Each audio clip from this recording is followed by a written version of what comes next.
अस्सलाम वालेकुम एवरीवन, कैसे हैं आप सब। आई होप कि आप सब ठीक होंगे। अल्हम्दुलिल्लाह मैं भी बिल्कुल ठीक हूँ। अच्छा जी, मैं जो है यहाँ पे चूल्हे साफ़ कर रही थी। मुझे जो है मैंने पिछला एक ब्लॉग लगाया था, मैंने फ्रिज साफ़ किया था, तो मुझे किसी ने पूछा था कि आप जो है चूल्हे कैसे साफ़ करती हैं अपने। तो यहाँ पे मैं बताऊँ कि पहले तो मैं बना हुआ क्लीनर लाती थी और अब वो काफ़ी महंगा हो गया है। पहले तो मिल जाता था 350-400 में, लेकिन अब काफ़ी महंगा हो गया है। तो अब मैं नहीं लाती। मीठा सोडा और थोड़ा सा आप सिरका डाल लें, लेमन में मैक्स लिक्विड डाल दें, साबुन है तो वो मेल्ट करके डाल दें और आपने सारे चूल्हों पे जो है लगा देना है। 5 मिनट के बाद आपने कोई भी स्कॉच ब्राइट या कुची लेके उसे साफ़ करना है। बिल्कुल सेम वही काम करता है, कोई फ़र्क नहीं होता। आप बेशक क्लीनर बना हुआ ले लें या घर पे इस तरह से साफ़ कर लिए। मैंने तो दोनों चीज़ें जो है आजमा ली हैं, तो कोई फ़र्क नहीं है। तो फिर मैंने सोचा इतने पैसे जो है ज़ाया करने का क्या फ़ायदा, जब वही काम ये कर रहा है तो फिर मैं अब जो है इसी से साफ़ करती हूँ। अच्छा जी, फिर आ जाती है कैबिनेट की बात। कैबिनेट पे मैं इस तरह करती हूँ, ऊपर वाले जो कैबिनेट है उन पे भी इसी तरह से करती हूँ कि वहाँ पे सिर्फ ये है कि पानी नहीं गिराती। मैं जो है लेमनस लिक्विड डाल के, थोड़ा सा उसको पानी डाल के स्कॉच ब्राइट के साथ जो कैबिनेट के ऊपर मार के और जो है गीले कपड़े से साफ़ कर देती हूँ। और जो नीचे वाले कैबिनेट है ना, जब मैं फ्रिज साफ़ करती हूँ और टीवी लाउंज अपना वॉश करती हूँ तो फिर मैं इनको जो है वॉश ही कर देती हूँ। इसी तरह बंद बंद पे मैं इसी तरह से स्कॉच ब्राइट साबुन के साथ मार के और ऊपर पानी डाल देती हूँ। ऊपर पंखा चल रहा होता है, फ़ौरन से ये सूख जाते हैं। 10 साल से मैं ऐसे ही साफ़ करी हूँ, कभी आज तक लकड़ी फूली नहीं, कोई लॉक ख़राब नहीं हुए और चमक जाते हैं बिल्कुल। जी, ये दोनों चीज़ें मैं इस तरह से साफ़ करती हूँ। मैंने आपको ये रिप्लाई दे दिया है। अच्छा जी, फिर जो है व्लॉग अपना स्टार्ट करते हैं। यहाँ पे जी मैं आई थी ग्रोसरी करने। मेरी जो है मैंने अपनी नंदों की ईद की दावत करनी थी, तो कुछ चीज़ें जो थी घर पे नहीं थी, मैंने कहा चले वो ले आती हूँ। और मतलब मुझे शुरू से होता है कि जैसे मेहमान के आने से पहले, जैसे मैं जिस दिन दावत है ना, मैं उस दिन कोई भी बाहर से चीज़, मतलब कोई हल्की फुल्की हो गई, जैसे दही हो गया, ये आ गया, लेकिन 1 दिन पहले 2 दिन पहले मैं अपनी सारी जो है तैयारी करती हूँ। अगर चीज़ें मैरिनेट करने वाली हुई तो मैं 1 दिन पहले करती हूँ और जो भी चीज़ें लाने वाली हों मैं पहले ला के रखती हूँ। मैं बिल्कुल भी ऐसे नहीं करती कि जिस दिन दावत हो रात की और दोपहर को मुझे ये टेंशन हो कि चिकन नहीं आया, फ़लाँ चीज़ नहीं आई, ये नहीं हुआ। तो वो जो है ना, मुझे बहुत मुश्किल काम लगता है। अगर मैं किसी को भी इस तरह देखती हूँ ना, तो मुझे बहुत उलझन होती है कि अब देखो शाम को दावत है और दोपहर में अभी तक चीज़ें, मतलब सामान ही नहीं आया। तो इसलिए जो है मैं शुरू से जो है अपनी जो है 2 से 3 दिन पहले ही तैयारी कर लेती हूँ। अगर कोई अचानक आ जाए तो अलग बात है, लेकिन अगर जिसको मैंने खुद इनवाइट किया हुआ होता है, मतलब खुद से टाइम दिया हुआ होता है, उसके लिए जो है मैं तैयारी जो है पहले ही करती हूँ। यहाँ पे जी चीज़ें बहुत थोड़ी सी थी लेने वाली और वो मैं ले आई थी। मेरी बेटी कही थी मम्मा आज जो है ग्रोसरी करने का बिल्कुल भी मज़ा नहीं आया, चीज़ें बहुत कम आई हैं क्योंकि चीज़ें इतनी लेने वाली थी ही नहीं। मेरे घर पे जो है पहले से सारी तकरीबन जो है चीज़ें मौजूद थी। बस कुछ चीज़ें थी जो ज़रूरत थी वो मैं ले आई थी। अच्छा जी, यहाँ पे मुझे किसी ने क्वेश्चन किया था जब मैं ईद पे अपनी अम्मी के यहाँ गई थी कि आपका अपनी भाभीयों के साथ रिलेशन कैसा है? ये बढ़िया नाज़ुक नाज़ुक सा टॉपिक है ये वाला। मेरा मेरी भाभीयों के साथ जो रिलेशन है बहुत अच्छा है, क्योंकि मेरी भाभियाँ बहुत अच्छी हैं। मतलब मेरी जो भाभियाँ हैं वो मेरे भाइयों से ज़्यादा अच्छी हैं। देखें, जब मैं अपनी अम्मी के घर जाती हूँ ना, तो मेरी अम्मी बहुत, मतलब एजिड भी हैं और बीमार भी हैं, वो चारपाई पे होती हैं। बस वहीं पे हम जैसे मिल लेते हैं, वो हमें रिसीव करने नीचे नहीं आती गेट पे। अब्बू के भी जो हैं घुटने वगैरह जो हैं ज़्यादा चल फिर नहीं सकते, तो अब्बू को हम रूम में जाके मिलते हैं। ये तो हो गया अम्मी अब्बू का। और भाई जो हैं मेरे अपने काम पे होते हैं। हमें जो है गेट से रिसीव हमारी भाभियाँ करती हैं और हमें खाना जो है वो बना के खिलाती हैं हमारी भाभियाँ। हमें जो टाइम देती हैं, मैं 2 दिन रहूँ 3 दिन रहूँ या बेशक सुबह से शाम तक जाऊँ, तो वो टाइम देती है मेरी भाभी।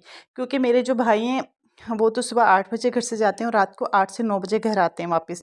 और वो इतने थके हुए होते हैं कि बस हमारी सलाम दुआ होती, हाल चाल पूछा और बस 2-4 बातें की, तो मतलब ज़ाहिर-सी बात है उन्होंने आराम करना होता है, फिर सुबह जाना होता है। तो और दूसरा ये है कि अपने जो भाई होते हैं ना, अ मैं ये कहती हूँ कि आप आने वाली को अच्छा कहें। भाइयों को तो हर कोई अच्छा कहता है कि हाँ मेरे भाई बहुत अच्छे हैं, पर जो है आने वाली होती है ना, जो अपने आप को इतना चेंज कर लेती है आके और हम सबको इतना टाइम देती है, हमारे माँ बाप को सँभालती है। हम लोग तो बहुत टाइम से वहाँ से आ गए, मैं अपने ससुराल, दूसरी बहनें अपने ससुराल में, तो मेरे अम्मी अब्बू को वही सँभालती हैं। हम लोग जाते हैं, हमारा वही केयर करती हैं और बहुत ज़्यादा अच्छी हैं।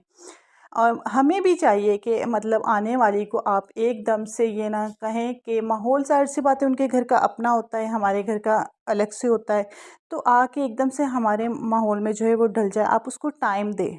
अगर आप उसको टाइम देंगे तो ऑटोमेटिकली वो अच्छी ही रहेंगी। मेरा ये ख़्याल है कि भाभीयों को बुरा भी हम खुद ही करते हैं, क्योंकि अगर तो आते ही हम लोग रोक टोक नोक-झोंक शुरू कर दें, ऐसे नहीं किया, ऐसे क्यों बैठी, ऐसे कपड़े क्यों पहने, ये क्या किया, तो ज़ाहिर-सी बात है वो भी इंसान है। कितना टाइम तक हमारी रिस्पेक्ट करेगी? आहिस्ता-आहिस्ता जो है फिर उनका भी दिल बुरा होना शुरू हो जाता है। तो इसलिए जो है आप आने वाली को टाइम दें तो वो बहुत अच्छी होती हैं। मेरी तो भाभियाँ बहुत अच्छी, मैं ये कहती हूँ ना कि मेरे भाइयों से ज़्यादा मेरी भाभियाँ अच्छी हैं और हमारी भाभियों के साथ हमारी बहुत दोस्ती है। मैं एक बात बताऊँ, मतलब मेरी जो भाभी है ना, मेरे भाई जो हैं वो कभी-कभी कॉल करते हैं क्योंकि इतने ज़्यादा बिज़ी होते हैं, कभी-कभी कॉल कर लेते हैं, हाल-चाल पूछा या ईद पे कर लिया। हमारी भाभियाँ हमें कॉल करती हैं, हाल-चाल पूछती रहती हैं, ये नहीं कि हुआ महीनों बाद, बस करती रहती हैं 2-4 दिन बाद। बल्कि वो तो शायद इससे भी ज़्यादा हमसे कर लें, लेकिन उनको ये होता है कि जैसे बिज़ी होती हैं, तो अक्सर ये कि मैसेज पे भी बात हो जाती है। तो मैं ये कहूँगी कि ताली दोनों हाथों से बजती है। तो आप जो हैं भाभी को टाइम दें, भाभी के साथ अच्छा रहें और ऑटोमेटिकली वो सब अच्छी होती हैं। आने वाली लड़की जो भी होती है ना, जो अपने मैके से वो इतनी चालाक, होशियार, तेज़ नहीं आती, सभी अच्छी होती है। अगर हम ख़राब करते तो हम खुद करते हैं। मतलब उनको तंज़ करके, मतलब उनकी बातों में हैंक-वैंक निकाल के, उनके खाने में हम कहेंगे ऐसे खाना नहीं बनाया आपने, ऐसा सर्व नहीं किया, आपका घर गंदा है। तो इन सब चीज़ों से जो है ना उनका फिर दिल बुरा होना शुरू हो जाता है। तो अगर हम ये नहीं करेंगे तो वो बहुत अच्छी रहेंगी। मैंने कभी भी अपने भाइयों के घर में जाके कोई इंटरफेयर नहीं किया, हँसते-खेलते जाते हैं और हँसते-खेलते वापस आ जाते हैं। मैं जब आती हूँ तो मेरी भतीजी रोती है। माशाल्लाह मेरी भतीजी बड़ी है, मेरी बड़ी बेटी की हम एज है। मतलब उसको इतना होता है कि फुफ्फो नहीं आप जा रही हो, हाँ, उदास हो जाती है, फिर मैसेज करती हैं। तो मतलब यही होता है, यहाँ पे मेरी बड़ी भतीजी कराची में रहती है, पहले वहीं रहते थे, अब यहाँ पे शिफ्ट हो गए। उसकी हमसे बहुत दोस्ती है, मुझे डायरेक्ट वो तो नाम से पुकारती है, मतलब हमारी बहुत दोस्ती है। मेरा भतीजा है बड़ा, अक्सर मैंने व्लॉग में देखा है। तो इसलिए मैं ये कहूँगी कि मेरी भाभियाँ, उनके बच्चे बहुत अच्छे हैं, मतलब मैं जितनी तारीफ़ करूँ ना कम है। तो इसके लिए मैं कहूँगी हमें भी अच्छा रहना चाहिए तो वो भी अच्छी रहेंगी। और अगर मैं ही जाके नोक-झोंक करूँगी, आपने ये कर दिया, मैं आई आपने ऐसे नहीं किया, तो फलाँ नहीं किया, तो ज़ाहिर-सी बात है फिर हर इंसान एक दफ़ा सुनता है, 2 दफ़ा सुनता है, उसके बाद जो है फिर वो जवाब देता है। अच्छा, दूसरा ये है कि मैं कभी भी चाहती हूँ ना अपने मैके, मैं कभी भी अपने भाई को कॉल करके नहीं चाहती, मैं हमेशा अपनी भाभी को कॉल करती हूँ। देखें, अगर मैं अपने भाई को कॉल करूँगी ना, मेरे भाई ने खाना नहीं बनाना, खाना मेरी भाभी ने बनाना है। सर्व मुझे मेरी भाभी ने करना। अब मेरा भाई कहाँ काम में है, मैं उसको फ़ोन करके कह दूँ मैं आ रही हूँ, वो भूल गया घर बताना, बताया नहीं बताया, फिर क्या होगा कि भई हम गए और भाभीयों ने कुछ पकाया नहीं। जब भाभीयों को पता ही नहीं है तो उन बेचारियों ने क्या पकाना है फिर। तो इसलिए जो है मैं हमेशा से कॉल जो है अपनी भाभी को करती हूँ। और कभी भी मैंने ये मतलब उनको नहीं कहा कि भाई कहाँ है, मैं आ रही हूँ, भाई घर पे है या नहीं है, नहीं। ठीक है, ज़ाहिर-सी बात है, मुझे पता है बिज़ी होते हैं। और दूसरा ये है कि मतलब ये तो नहीं है ना कि हमने भाई से ही मिलने जाना है। जब सब कुछ मेरे लिए तैयारी भाभी कर रही हैं, तो फिर मैं ये क्यों कहूँ कि भई ये भाई घर पे ही है तो मैं आ जाऊँ, नहीं तो मैं नहीं आती। ठीक है? मतलब ये बात मुझे सख्त नापसंद है। किसी ने भी जाना हो, हम सब बहनें हम डायरेक्ट जो है अपनी भाभी को कॉल करते हैं, तो हम लोग जाते हैं। हमने कभी भी भाइयों को कॉल नहीं की हम आ रहे हैं। तो ये सब चीज़ें होती हैं छोटी-छोटी सी, जो कि फिर मसले मसाइल पैदा करती हैं। आप बस आराम से जाएँ, उनके घर पे क्या हो रहा है, वो किस तरीके से रह रहे हैं, ये हमारा हेडेक नहीं है। हर किसी का अपना रहने का तरीका होता है। अ, मैं जैसे रहती हूँ, हो सकता है मतलब पसंद होती है ना हर किसी की अपनी-अपनी, सबको तो मेरा तरीका पसंद नहीं ना होगा। तो इसलिए जो है किसी को भी नहीं कहें कि आप कैसे रह रहे हैं, आपका घर गंदा है या ये मसला है या वो मसला है। बस आप जाएँ, जब आपको रिस्पेक्ट मिल रही है, आप रिस्पेक्ट लें और हँसी-खुशी जो है अपने घर वापस आ जाएँ। तो ये थी जी कुछ बातें जिन्होंने मुझे पूछा था कि आपका रिलेशन जो है अपनी भाभीयों के साथ कैसा है? तो अब भी जैसे ईद पे थी, मैं मतलब मुझे भतीजा ले गया था और तीसरे दिन वो भतीजा तो कराची वापस आ गया था और मुझे ये था कि मैं भाई के ड्राइवर के साथ जो है मेरे पास वापस आ जाऊंगी। तो लेकिन मेरी मतलब मेरे भाई ने भी कहा कि नहीं सुहेल आए आपको लेने, मेरे हस्बैंड का कहा। और फिर मेरी भाभी ने ज़्यादा फोर्स किया, नहीं नहीं नहीं सुहेल भाई को आए लेने, ना खाना खाएंगे वो। तो अगर मतलब वो ना चाहती तो ना कहती, मतलब उसको थोड़ी था कि ज़रूरी, उसने मुझे बहुत कहा, नहीं नहीं सुहेल भाई को आए आए, पिछली ईद पे भी नहीं आए थे। तो खैर मुझे बहुत अच्छा लगा। ये होती है मतलब छोटी छोटी सी बातें जो है, मैं मतलब बहुत खुश हुई कि मेरी भाभी को जो है इतना हुआ कि भाई आए। हालांकि उसके लिए तो मतलब देखो ना, वो खाना बनाएगी या कुछ भी करेगी तो एक टाइम लगता है, ज़ाहिर सी बात, इतनी गर्मी है, मेहनत होती, तो वो चाहती तो ना कहती, लेकिन जो है उन्होंने कहा। और ये होती हैं मतलब अच्छाइयाँ, आप अगर नोट करें, आप उनकी तारीफ़ भी करें कि भाभी आपकी बात ये मुझे बहुत अच्छी लगी, आपने ऐसे किया, या मैं आई आपने ये बनाया, बहुत अच्छा बनाया। तो उनका दिल खुश होगा। ठीक है कि हमने इतनी मेहनत की है, इतनी देर इतनी गर्मी में इतने किचन में खड़े रहेंगे, थोड़ी कि मैं मुँह बना के खा के कहूँ कि अच्छा भाई चलो ठीक है बस। नहीं, जो चीज़ आपको मतलब अच्छी लगी है, आप उनकी तारीफ़ करें। तो इन छोटी-छोटी सी चीज़ों से जो है ना भाभियाँ खुश हो जाती हैं। मेरे बच्चों का मेरी भाभीयों से बहुत प्यार है, मतलब सबका। मतलब मेरी बेटियां जो हैं ये बाकायदा फ़ोन करती हैं, उनसे बात करती हैं। तो मतलब वो अच्छी हैं तो बच्चे करते हैं ना। और मेरी बेटियां बहुत शौक़ से जाती हैं। अगर थोड़ा-सा भी इंसान को महसूस हो ना तो फिर नहीं जाता।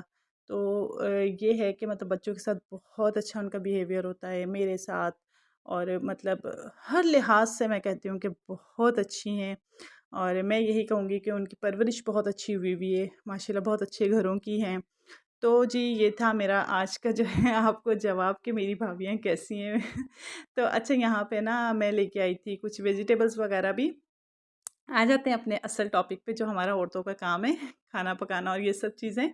तो मैं यहाँ पे बना रही थी भिंडियाँ, और बस कुछ टाइम हुआ है कि मेरे हस्बैंड को ना भिंडियाँ जो थोड़ी प्याज़ों वाली अच्छी लगने लग गई हैं। पहले तो बिल्कुल फ्राई और ड्राई हम खाते थे। तो फिर अब ये कहते हैं कि नहीं, नहीं थोड़ी-थोड़ी ना मतलब प्याज़ खड़े-खड़े हों और ज़्यादा ड्राई भिंडियाँ ना हो। हमें तो ख़ैर वही पसंद है। लेकिन आज जो है ना, मेरे हस्बैंड जैसे ही ऑफ़िस से आए, मैंने कहा आज तो मैंने आपके लिए गीले वाली भिंडियाँ बनाई हैं क्योंकि उनको थोड़ी ना मसाले-मसाले वाली और खड़े-खड़े प्याज़ जो है पसंद है। तो मैंने इसी तरह से किया था, ऑयल में प्याज़ डाले, प्याज़ को मैंने हल्का-सा कुक किया और उसमें लहसुन अदरक का पेस्ट डाल दिया। और उसका कच्चापन ख़त्म करके मैंने इसमें जो है 3 टमाटर डाल दिए थे, 3 से 4 हरी मिर्चें डाल दी थी। और फिर जो वही बेसिक मसाले होते हैं, लाल मिर्च कुटी हुई, लाल मिर्च पिसी हुई, सूखा धनिया पिसा हुआ, ज़ीरा पिसा हुआ, हल्का-सा थोड़ा-सा गरम मसाला पिसा हुआ। तो ये सारे मसाले डाल के मैंने मसाले को अच्छी तरह से भून लिया था। अच्छा, भिंडी जो मैंने शुरू में फ्राई की थी ना, वो मैंने बहुत कम सी फ्राई की थी। बहुत ज़्यादा फ्राई नहीं की थी, मतलब इतनी फ्राई नहीं की थी क्रिस्पी हो या इसके अंदर जो लेस होती है वो ख़त्म हो जाए। हल्की-फुल्की सी मैंने की थी। तो यहाँ पे मैंने मसाले को जो है अच्छी तरह से भून लिया था। मसाला जब अच्छी तरह से भुन जाएगा ना, फिर आपने इसके अंदर जो है भिंडियाँ ऐड करनी है। और बस मुझे एक आदत भी ये भी है कि मसाला अच्छी तरह से भूनना, उसमें क्या होता है कि प्याज फिर से सॉफ्ट हो जाते हैं। यहाँ पे मैंने बड़ी कोशिश की थी कि ज़्यादा मसाला ना भूनूं, ताकि जो है प्याज थोड़े खड़े खड़े रहें। और जैसे ही जो है मसाला जो है भुन गया था, तो मैंने इसमें भिंडियाँ ऐड कर दी थी। थोड़ा-सा हम इसको मिक्स करेंगे और इसके ऊपर जो है हमने नींबू का रस भी डालना है। अच्छा, आप चाहें तो इमली का जो पानी होता है वो भी ऐड कर सकते हैं। अच्छा, मैं ना सिरके का इस्तेमाल नहीं करती, मुझे सिरके का जो ना स्मेल थोड़ी अजीब-सी लगती है। मैं बहुत कम मजबूरी में, कहते हैं ना, कुछ भी खटाई के लिए ना मिले तो डालते हैं, पर मेरी कोशिश होती है कि मैं तब भी ना डालूँ। मुझे सिरका बिल्कुल बिल्कुल भी पसंद नहीं है। तो इसलिए जो है मैं नींबू डालती हूँ, अगर नींबू ना ही मिले ना तो फिर मैं क्या करती हूँ, इमली का पानी डाल देती हूँ। अच्छा, अगर नींबू या इमली का पानी डाला है तो फिर आपने ज़्यादा टाइम के लिए फ्रिज में नहीं रखना। उससे क्या होता है कि हमारा जो सालन होता है वो ख़राब हो जाता है। बस जितना आपने इस्तेमाल, सालन अगर ज़्यादा बन भी गया है ना, तो जितना आपने सालन इस्तेमाल करना है उतने में नींबू डाल लें और बाकी जो है अलग से फ्रिज में रखें। नींबू वाली मतलब जो खटाई डली हुई होती है ना, वो सालन हो या कोई हलीम वग़ैरह हो, वो जल्दी फ्रिज में ख़राब हो जाता है। और आजकल तो वैसे भी इतनी गर्मियाँ हैं, कभी आटा ऊपर रख दो फ्रीज़र में और कभी नीचे रख दो, क्योंकि आटा जो है बहुत जल्दी ख़राब होता है। और अब तो आजकल मैं कोशिश करती हूँ बस थोड़ा-थोड़ा ही गूँदूँ, ताकि जो है बस 2 टाइम हो, ख़त्म हो जाए, अगले दिन फिर ताज़ा गूँध दें। पर आटा जो है ना, बार-बार गूँधना मुश्किल भी बहुत लगता है। ख़ैर जी, यहाँ पे भिंडियों पे मैंने नींबू भी डाल दिया था। अब इसको जो है मैं कवर करके हल्की-सी आग पे 5 से 6 मिनट के लिए दम दे दूँगी, ताकि मसाला जो है भिंडियों के अंदर अच्छी तरह से जो है रच बस जाए। और मेरी भिंडियाँ जो हैं बन के रेडी हो चुकी हैं। और अब मैं करूँगी इंशाल्लाह कल दावत की तैयारी। मेरा अगला व्लॉग आएगा अगली दावत पे। मेरे चैनल को लाइक, सब्सक्राइब और शेयर करना मत भूलिएगा। इंशाल्लाह फिर आऊँगी एक और अच्छी वीडियो के साथ। जब तक के लिए अल्लाह हाफ़िज़।